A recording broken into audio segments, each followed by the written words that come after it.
Bismillahirrahmanirrahim. Assalamualaikum warahmatullahi wabarakatuh. Innal hamdalillah nahmaduhu wa nasta'inuhu wa nastaghfiruh wa a'udzu billahi min shururi anfusina wa min sayyiati a'malina. Man yahdihillahu fala mudilla lahu wa man yudlil fala hadiya lahu. Asyhadu an la ilaha illallah wahdahu la syarika lah wa asyhadu anna Muhammadan abduhu wa rasuluh. Ya ayyuhalladzina amanu ittaqullaha haqqa tuqatih wa la tamutunna illa wa antum muslimun. Ya ayyuhan nasu ittaqu rabbakum alladzi khalaqakum min nafsin wahidah wa khalaqa minha zawjaha wa batha minhuma rijalan katsiran wa nisaa'a wattaqullaha alladzi tasaaluna bihi wal arham innallaha kana 'alaikum raqiba. Ya ayyuhalladzina amanu taqullaha wa qulu qawlan sadida yuslih lakum a'malakum wa yaghfir lakum dhunubakum. Kama yuti'illaha wa rasulahu faqad faza fawzan 'azima. Amma ba'd. Fa inna asdaqal hadithi kitabullah wa khairal hadi Muhammadin sallallahu alaihi wasallam. Puji syukur kepada Allah Subhanahu wa taala yang telah melimpahkan karunia dan hidayahnya kepada kita semuanya, nikmat iman dan juga nikmat Islam, sehingga pada malam hari ini kita masih diberi kesempatan untuk melaksanakan sholat maghrib berjamaah, dan insya Allah sambil menunggu waktu sholat isya berjamaah.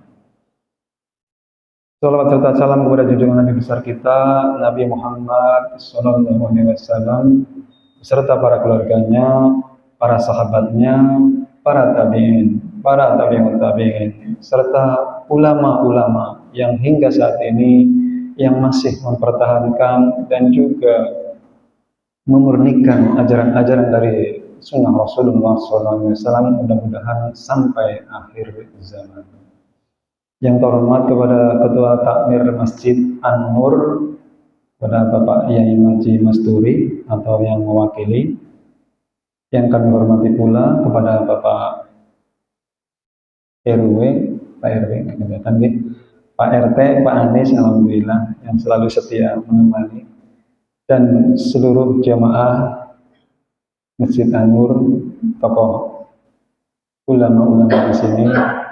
Nun sewu nggih Pak nggih, kula nderek teng mriki kaitane tentang tugas kula Pak. Nggih. Ini sifatnya mengingatkan dan juga mengajak seperti itu.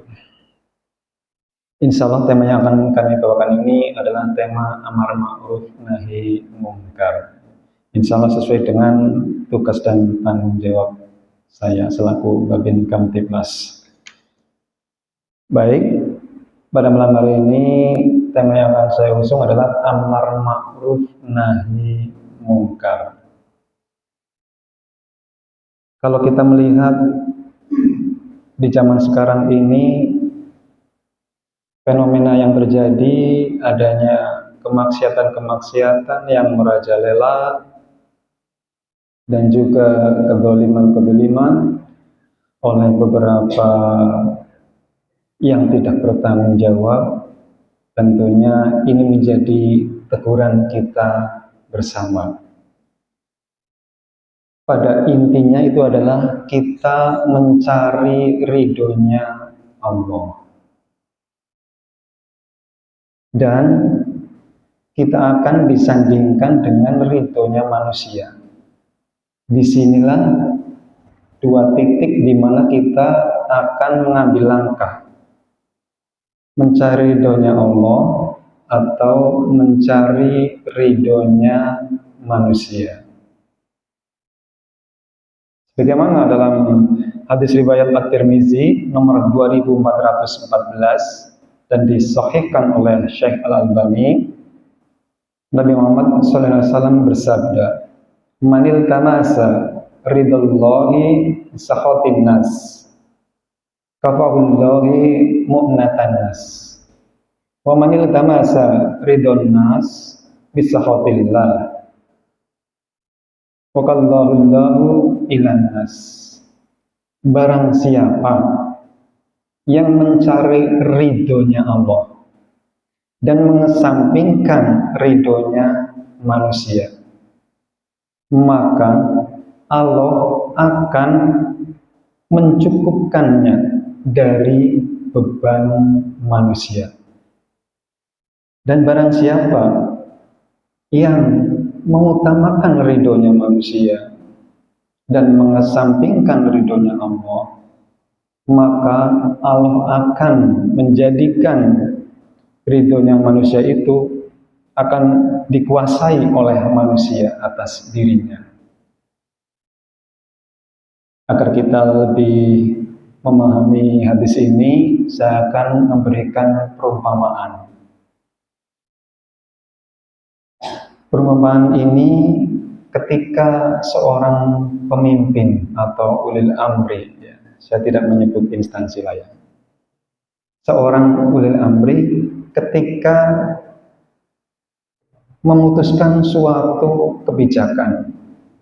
Sebagai contoh, orang ini ulil amri berada di pemerintahan jabatan seperti itu. Dan prioritas utama adalah pembangunan jalan, misalkan. Ini dihadapkan dua jalan, Bapak-bapak. Jalan yang A ini adalah mulus, sudah bagus. Akan tetapi daerah jalan A ini banyak pendukungnya, seperti itu. Banyak pendukungnya. Sedangkan di jalan B itu daerah sawah, daerah yang bisa dibilang perbatasan, nggak ada pendukungnya, seperti itu. Akan tetapi jalan yang B ini rusak. Jalan yang B ini rusak. Kira-kira kalau yang dimaksud mencari ridho Allah, yang mana Pak? Yang mau dipilih, yang akan digelontorkan, yang jalan A atau yang jalan B Pak?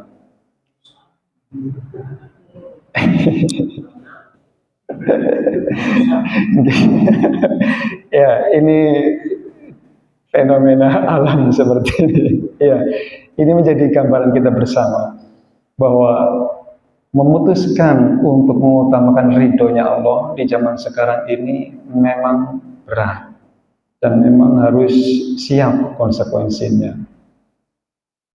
Manakala kita mencari ridhonya Allah, maka kita akan memprioritaskan jalan yang B, meskipun tidak ada pendukungnya. Siap-siap siap-siap dibenci ya, Masya Allah. Enggak, insya Allah ya. Nah, kalau mencari ridhonya manusia, memang nantinya banyak pendukungnya. Akan tetapi dalam hati nuraninya bagaimana Pak? Dengan ridhonya Allah. Ya, disinilah titik di mana seorang pemimpin atau ulil amri lebih mengutamakan ridhonya Allah atau ridhonya manusia. Mudah-mudahan para pemimpin dan ulil amri kita mampu dan mengutamakan ridhonya Allah, ya, dan mengesampingkan ridhonya manusia. Mudah-mudahan para pemimpin kita sekarang dan juga nantinya lebih baik lagi dan lebih baik lagi. Amin amin ya rabbal alamin. Sebegitu hebatnya fenomena ini, akhirnya menjadi dianggap biasa-biasa saja. Nggih napa mboten Pak? Seperti ini, misalkan, oh itu sebenarnya salah. Ya mau gimana lagi? Di sini ada, di sana ada, di mana-mana ada, gitu kan? Seperti itu. Jadi seolah-olah menjadi hal yang dianggap biasa.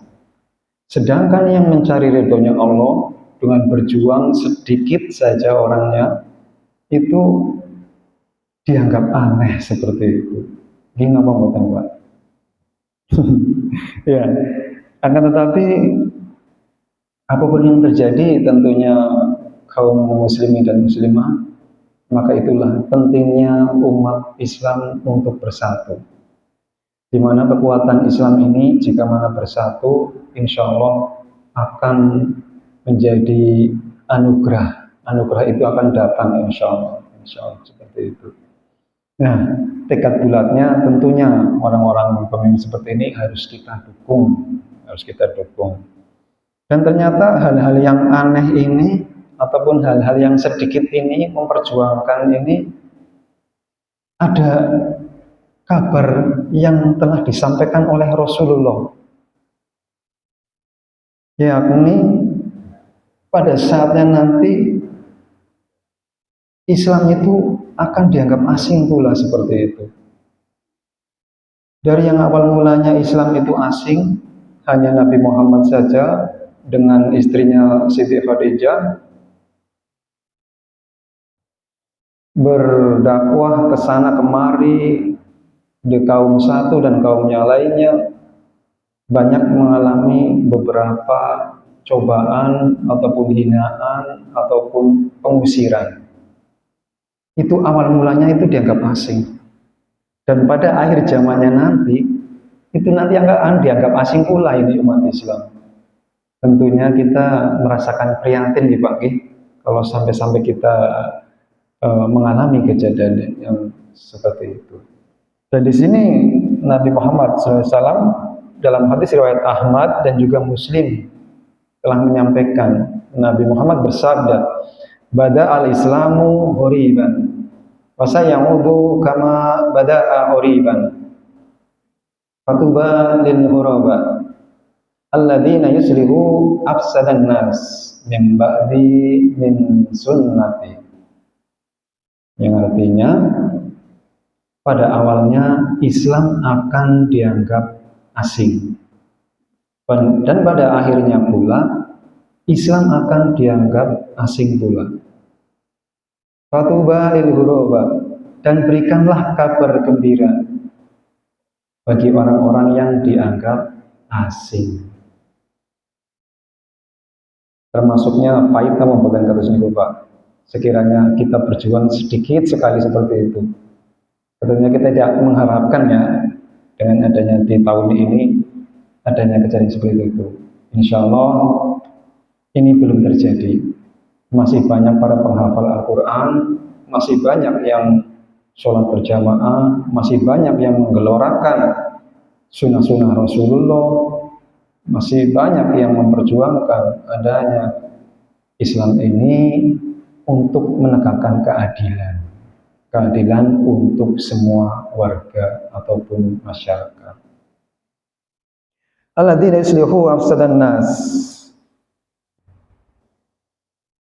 Maka orang-orang yang memperbaiki perkara sunnahku yang telah dirusak setelahku oleh orang-orang.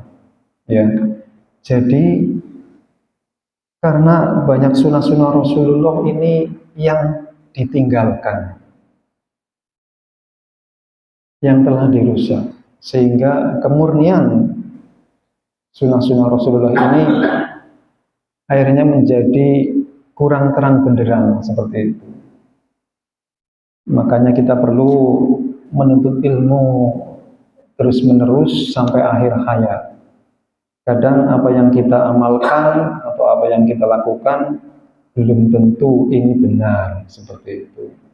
Tentunya pentingnya inilah kita mau untuk dikoreksi, mau untuk memperbaiki diri seperti itu. Kadangkala manusia kalau yang sudah merasa di atas diingatkan sama orang yang lebih bawah, meskipun orang yang di bawah itu benar, belum tentu diterima Pak. Namun Masya Allah, ini pentingnya untuk mendengarkan, ya. Karena sebenarnya kita itu juga sudah diingatkan di dalam setiap khutbah Jumat, ya. Usikum bitaqwallah wasam'u wa ta'atu fa in antum habasiyun, ya.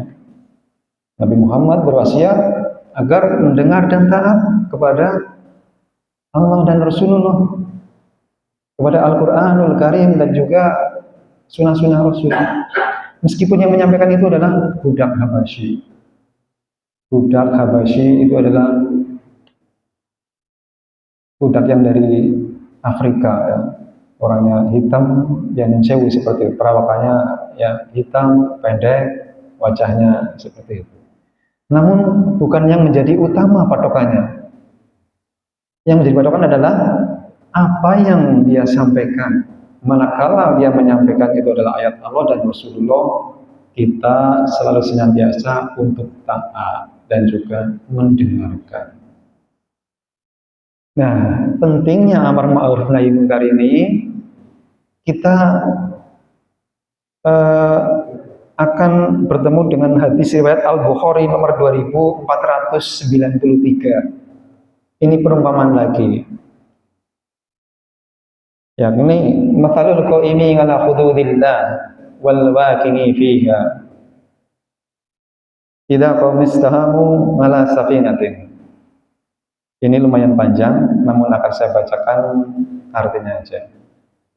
Perumpamaan orang yang teguh dalam menjalankan hukum-hukum Allah dan orang yang terjerumus di dalamnya. Berarti ini ada dua golongan Pak G. Perumpamaan orang yang teguh dalam menjalankan hukum Allah dan yang terjerumus di dalamnya adalah seperti sekelompok orang yang berada di dalam sebuah perahu. Anggap saja ini perahu Pak G. Saya mengingatkan saja. Golongan yang di atas ini dibagi dua golongan. Golongan yang di atas ini perahu, umpamakan saja sebuah perahu lah, ya di sini seperti ini. Perahu kan memanjang. Yang di atas ini adalah golongan yang selalu senantiasa menjalankan perintah Allah. Dan golongan yang kedua ini golongan yang jahiliyah lah, anggap saja seperti itu, ya, yang kurang taat terhadap Allah. Nah, lalu golongan yang di bawah ini berkata satu sama lainnya, ya fulan, wahai teman, saya ingin minum. Mari kita lubangi perahu ini. Kita nggak usah jauh-jauh ke atas mengambil minuman. Kira-kira apa yang terjadi Pak kalau dilubangi Pak? Tenggelam bersama Pak. Bocor, tenggelam bersama Pak. Perahu dilubangi, ya. Nah, ini Nabi Muhammad bersabda, maka jika mereka yang di atas membiarkan yang berada golongan yang di bawah ini, niscaya akan tenggelam bersama. Namun apabila mereka mencegahnya, mereka semua akan selamat. Hadis riwayat Bukhari nomor 2493. Kalau ada yang salah, mohon nanti saya dikoreksi nih Pak. Jadi perumpamaan-perumpamaan ini menjadi teguran kita bersama. Karena seorang hamba Allah yang paling mengetahui tentang keadaan umatnya, tentang sebab-sebab kemuliaan dan kerusakan yang akan terjadi pada mereka berdasarkan wahyu Allah. Ya, dari dua kejadian ini, dua golongan ini, ketika perumpamaan sudah jelas, ternyata kita ini ditegur dalam Al-Quran surat Ali Imran ayat 110. Tegurannya apa Pak? Kaitannya dengan amar ma'ruf nahi munkar ini. Yakni a'udzubillahi minasyaitonirrajim. Bismillahirrahmanirrahim. Kuntum khairu ummatin ukhrijat linnas. Ya'muruna bil ma'ruf wa tanhauna 'anil munkar wa tu'minuna billah. Kalian adalah umat yang terbaik yang dilahirkan untuk manusia. Jadi kita merasa diangkat derajatnya apa mboten Pak? Kita ini dijadikan umat yang terbaik. Oleh karena itulah Nabi Muhammad dijadikan sebagai nabi yang terakhir. Sehingga para ulama-ulama inilah pewaris dan juga pemegang sunnah-sunnah Nabi. diharapkan tetap menjaga kemurnian sunnah Nabi. Seperti itu. Karena kita dilahirkan untuk yang terbaik oleh umat manusia, karena kita ini sebenarnya mampu untuk mengajak kepada kebenaran, mengajak kepada kebaikan, dan mencegah kemungkaran, dan juga kemaksiatan, dan juga kezaliman. Namun butuh kekuatan bersama-sama nih Pak Dik. Pentingnya kekuatan bersama-sama ini memang penting sekali, ya. Wa tu'minuna billah, dan berimanlah kepada Allah, seperti itu. Nah, dari sekian ayat ini dan juga hadis ini, ada salah seorang tokoh ulama besar di Timur Tengah yang bernama Al-Alamah As-Sa'di. Bernama Al-Alamah As-Sa'di. Beliau mengomentari ayat ini dengan mengatakan Allah Ta'ala memuji umat ini, umat yang terbaik, sebagai umat yang paling baik yang Allah ciptakan untuk umat manusia. Karena itu, karena Allah menyempurnakan iman bagi diri mereka, yang dengan iman mereka itu melaksanakan apa-apa yang diperintahkan Allah dan meninggalkan apa yang dilarang oleh Allah. Dengan inilah maka umat Islam menjadi umat yang terbaik. Dan sebaliknya, Allah akan melaknat orang-orang yang kafir dari kalangan ahli kitab. Ahli kitab niku sinten Pak? Dari kaum Nasoroh ya. Kalau di dalam Al-Qur'anul Karim itu ahli kitab itu kaum Nasoroh, Nasrani. Itu. Dari ahli kitab ini mereka ditegur dalam Quran surat Al-Maidah ayat 78 dan juga 79. Bismillahirrahmanirrahim. Luminal ladzina kafaru min bani Israila ala lisani Daud bin Maryam. Dzalika bima asaw wa kanu ya'tadun. Kanu la yatanahuna an munkari fa'alu. Labi sama kanu yaf'alun. Telah dilaknat orang-orang dari Bani Israel, kaum dari Bani Israel, lewat lisan Nabi Daud dan juga Nabi Isa putra bin Maryam. Disebabkan apa? Disebabkan mereka durhaka dan melampaui batas. Setiap mereka dikirim para nabi-nabi terdahulu, mereka ketika tidak cocok dengan keinginan mereka, ketika tidak cocok dengan kebiasaan-kebiasaan mereka, maka tidak segan-segan untuk membunuh para nabi. Zaman dahulu seperti itu, banyak dari kalangan Bani Israel, nabi-nabi terdahulu. Bahkan sampai ada satu riwayat yang disampaikan bahwasanya pernah suatu ketika di siang hari itu Bani Israel membunuh sekitar 70 nabi. Dan pada sore harinya mengadakan pasar-pasar, seolah-olah tidak terjadi apa-apa. Ini ngeten riwayatnya. Mudah-mudahan ini menjadi teguran kita bersama agar selalu mau untuk diingatkan dan juga pentingnya untuk mengajak amar ma'ruf nahi mungkar. Kanu la yad'una munkari fa'malu. Mereka satu sama lain tidak saling mengingatkan. Karena mereka tidak satu sama lain tidak saling mengingatkan.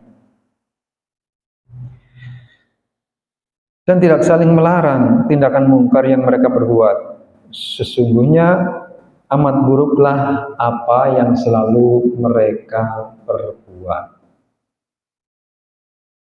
Disinilah teguran yang paling keras bagi kita umat Islam, pentingnya untuk beramar ma'ruf nahi mungkar, karena di sini ancamannya itu dilaknat oleh Allah Subhanahu wa taala. Nah, ternyata dari beberapa hadis dan juga ayat ini disimpulkan beberapa sikap-sikap di mana sikap ini bisa mendatangkan hukuman apabila mendiamkan kemungkaran. Karena apa? Karena akan menimbulkan kerusakan-kerusakan yang lebih besar lagi. Yang pertama, jika kemungkaran dibiarkan saja, kemaksiatan dibiarkan saja, hal itu akan menjadikan sikap remeh dan menganggap enteng kemaksiatan. Di zaman sekarang kalau dilihat tempat-tempat kemaksiatan wonten apa mboten Pak? Kadang bagi gang yang seharusnya tidak sadar pun namanya jadi gang sadar. Seperti itu. Alhamdulillah min dzalik ya. Ya, tempat-tempat kemaksiatan dinamai indah sehingga tidak kelihatan bahwa itu menjadi maksiat seperti itu. Alhamdulillah min dzalik. Ya. Lalu yang kedua, hal itu akan menumbuhkan keberanian bagi orang-orang yang gemar melakukan maksiat dan kefasikan. Semakin berani mereka melakukan maksiat, bahkan secara terang-terangan. Gini apa mboten Pak? Kita dapati fenomena kalau di TV nih Pak, orang melakukan perzinaan saja di kamar mandi masjid. Gini apa mboten? Gini. Itu seberapa melampaui batasnya mereka seperti itu.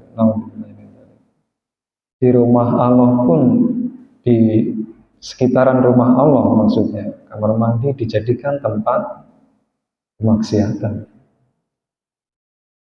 Dan di tempat-tempat lain yang juga masih banyak juga seperti itu.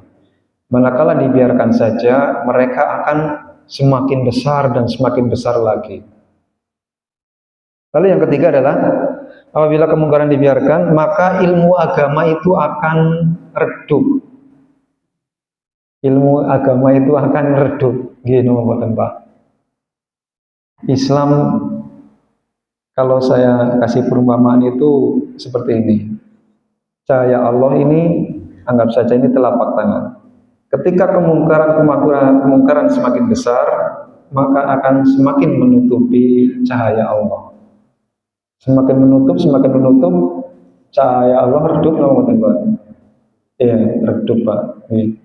Ya, seperti inilah ketika telapak tangan ini tertutup semakin sedikit, semakin besar, semakin besar. Ketika tertutup semuanya, cahaya Allah reduplah. Lalu yang ketiga adalah, yang keempat, mendiamkan maksiat boleh jadi akan menyebabkan kemaksiatan menjadi suatu yang bagus dalam masyarakat luas. Fenomena yang sekarang sedang digandrungi para pemuda-pemudi kita adalah ketika orang pemuda itu berinteraksi dengan roh halus, dibalut dengan kesenian seperti itu. Nah, inilah pentingnya peran para ulama-ulama kita dan juga semuanya untuk turut serta, merasa peduli, merasa bahwa kita ini umat Islam, pentingnya untuk mengingatkan. Namun di zaman sekarang ini pentingnya untuk metode dengan lemah lembut, ya, agar tidak terjadi konflik. Ya. Kita masih banyak cara-cara lemah lembut seperti itu. Yang keempat ini udah. Lalu di sini akan kita sandingkan dengan surat Ali Imran ayat ke-104. Tadi Ali Imran ayat 110. Di sini disampaikan 104. A'udzubillahi minasyaitonir rajim. Bismillahirrahmanirrahim. Wal takum minkum ummatun yad'una ilal khairi wa ya'muruna bil ma'rufi wa yanhauna 'anil munkar. Ulaika humul muflihun. Ya. Dan hendaklah di antara kita segolongan yang menyeru kepada kebajikan dan mencegah segala kemungkaran. Mereka itulah orang-orang yang beruntung. Kalau saya awal-awalannya berdakwah juga merasakan sekali pahitnya dihina, dicaci maki, dan juga merasakan cobaan-cobaan. Dan sampai saat ini pun tetap saja ketika kita memperjuangkan yang benar, yang baik, belum tentu diterima di semua golongan. Hal itu juga yang telah dirasakan para nabi-nabi kita terdahulu. Yang paling ringan, dicaci maki, dihina, ya, disepelekan. Yang sedang, dipukul, ya apa, gitu kan. Lalu yang terakhir, yang paling dirasakan oleh para nabi, dibunuh seperti itu. Tapi insya Allah kita amar ma'ruf nahi mungkarnya adalah dengan cara lemah lembut, yang dimana kita fokusnya kepada solusi. Ya, mudah-mudahan nanti dalam kajian ini muncul sebuah gerakan-gerakan fastabiqul khairat, tentunya bersama dengan pemerintah, bersama TNI, bersama Polri, dan juga pemerintahan, dan juga stakeholder, semuanya instansi, bersama-sama untuk mencegah kemungkaran dan mengajak kepada yang ma'ruf. Nah, lebih dari itu, ternyata amar ma'ruf nahi munkar ini adalah salah satu di antara sifat-sifat esensi seorang mukmin sejati. Jika kita mampu beramar ma'ruf nahi munkar, kita akan menjadi mukmin yang sejati. Dari karenanya Allah menjanjikan rahmat bagi kita semuanya. Janjinya itu rahmat. Kalau kita ingat rahmat, seberapapun amalan-amalan kita, tanpa adanya rahmat dari Allah, kita akan kesusahan untuk masuk surga. Jadi atas rahmat Allah inilah, dengan mengharap ridhonya rahmat Allah inilah jalan yang paling terbaik untuk kita amalkan. Hal ini tertuang dalam Quran surat At-Taubah ayat ke-71. Wal mu'minuna wal mu'minatu ba'duhum awliya ba'di ya'muruna bil ma'rufi wa yanhauna 'anil munkar wa yuqimuna as-salata wa yu'tuna az-zakata wa yuti'una Allaha wa rasulahu ulaika sayarhamuhumullah innallaha azizun hakim. Surat At-Taubah ayat ke-71. Dan orang mukmin laki-laki dan perempuan, sebagian mereka menjadi penolong sebagian yang lain. Karena apa? Satu, ya'muruna bil ma'rufi wa yanhauna 'anil munkar. Mengajak kepada kebaikan dan mencegah kemungkaran. Satu. Lalu yang kedua adalah wa yuqimunas shalah, mengajak orang-orang untuk bersalat. Wa yutuna zakata, untuk menunaikan zakat. Wa yuti'una Allaha wa rasulahu, untuk taat kepada Allah dan juga Rasulullah. Ulaika sayarhamuhumullah, mereka itulah orang-orang yang mendapat rahmat dari Allah. Innallaha azizun hakim. Sesungguhnya Allah ini maha perkasa, ya, maha perkasa lagi maha bijaksana. Dari sekian Al-Quran dan juga hadis ini, maka kita dapat merenungkan dari mulai diri kita pribadi, keluarga, dan juga lingkungan sekitarnya, untuk bersama-sama mengajak untuk beramar ma'ruf nahi munkar. Sebenarnya saya ingin menyampaikan beberapa cara kaitannya dengan kemungkaran-kemungkaran ini, namun perlu dirembuk bersama. Dan juga memang butuh kekompakan seperti itu. Waktunya berapa menit, Pak Anies? 13 menit ya. Apakah ada tanya jawab napa mboten iki, Pak?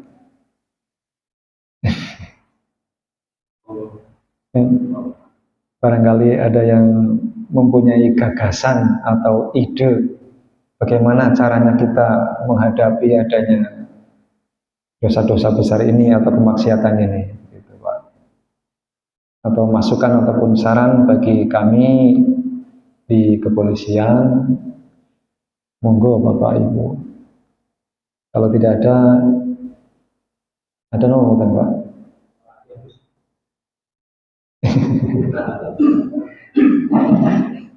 Ya, ya akan saya tutup dulu nggak apa-apa nanti. Ya, saya tutup dulu. Mudah-mudahan pembinaan ini menjadi introspeksi kita bersama dan mudah-mudahan ada gerakan-gerakan fastabiqul khairat di mana kita beramar nahi mungkar dengan lemah lembut dan dengan cara yang cantik, dengan tidak perlu adanya konflik, akan tetapi mendatangkan kemaslahatan yang lebih besar. Sebenarnya saya ada ide ya, saya sampaikan saja. Kaitannya dengan dosa-dosa besar ini yang bisa mendatangkan musibah, ide saya ini seperti ini, Pak Ibu. Orang itu biasanya suka dengan ekonomi, katakanlah uang seperti itu. Ketika pelaku kesyirikan atau sihir ini penolanya gitu ya, kita rela katakanlah patungan 1.500.000 gitu ya, misalkan saya 100, nah bapak-bapak nanti 14 orang 100-an jadi 1.500.000. Kita akan temui pelaku syirik dan sihir ini, pelaku yang termasuknya paling melakukan dosa besar, tentunya dengan lemah lembut ini ya, untuk menjadi muadzin misalkan seperti itu. Itu kan lemah lembut sekali nih. Satu, menjadi muadzin. Sebagaimana dalam riwayat-riwayat, kita sebenarnya manusia itu tidak bisa memberikan hidayah, baik dengan harta sebanyak apapun. Manakala Allah tidak membukakan pintu hidayah, maka sia-sia juga harta itu. Namun kita sifatnya itu mendekat kepada Allah. Kuncinya adalah jika pelaku itu bisa menjadi muadzin, katakanlah adzan dalam sholat 5 waktu, otomatis dia itu akan melaksanakan pola sholat berjamaah. Dan hal itu menjadi rutinitas. Katakanlah kita berjuang memberikan nafkah selama 3 bulan, misalkan seperti itu. Nah, kita sambil berdoa agar hidayah itu muncul ya.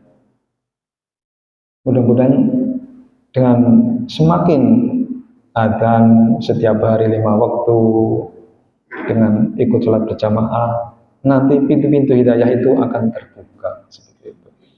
Itu salah satu tips dari saya dan juga ajakan seperti itu.